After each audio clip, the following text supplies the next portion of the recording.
more successful projects that we saw had restraint. They held themselves from getting everything out there on the market to come into their projects. So I think that doing more helps with a less. lot. We also seem to have a better reaction to those projects that drew their inspiration from what was already there than those that brought another idea into the mix.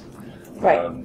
Because the two we were debating towards the end, Yeah. both did that. They were both looking at the immediate context and the existing structure and saying, what's special about this and how do we reinterpret it? Yeah. And it seemed like the ones where there was more controversy were the ones where it seemed like a foreign idea. So it was brought to it. I think we see a lot of people that tried too hard, or mixing metaphors, whatever, or they just kept.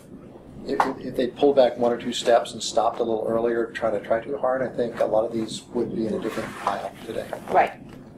Yeah. They went too many materials in one small bathroom, 5, 6 different materials, and, The old, just because you can doesn't mean you should. Right. That's right. A busy granite tile, and then a busier backsplash, and then a second busy granite countertop. Right. It just... Yeah, that goes. We talked about yesterday about how people have a lot of our clients have house accounts or Pinterest accounts, and they come with like notebooks full of, or virtual notebooks full of images. And I think sometimes as designers we feel like we have to use all of their stuff, and it's really just pick maybe one or two things and use them. Yeah. And I think the other thing,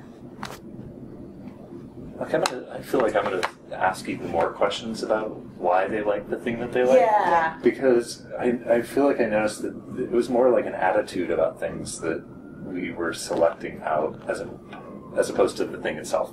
Like this just has an honesty to it, or it has a warmth to it, as opposed to just it's pretty, or And that probably I like helps white, you. or I like dark. Like we never said, well, we just like dark things these days. Right. It's like, so if you get that pile of stuff from your client and you pull out 2 or 3 things to use, and then you show it to them and they're like, oh, but you didn't use my whatever.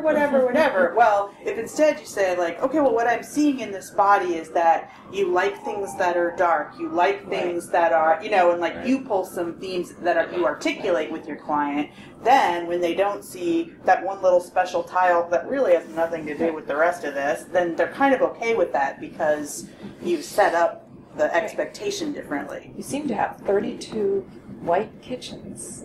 Or maybe you like white kitchens. I don't know. Many different styles, but they're all white. Or gray. What I hear you telling me is... Well, sometimes people, we had a client once that pulled a bunch of images of what they thought looked like modern farmhouses, and they were all white, simple gable roof forms. But if you asked, she's like, but I don't want it to be white. Yeah. So there was something about it that she was responding to, but it wasn't the thing that you would see if you just looked at them really quickly. Right. It wasn't the physical; it was the emotional. Yeah. Exactly. Mm-hmm. It was the That's simplicity of the form and the unfussiness of the detailing that editing always goes with those. Critical to the whole process is the editing, especially on all those hows and Pinterest. Yeah. We always tell our designers that you can't stop asking questions till you find the emotion behind the picture. Yeah. Mm-hmm.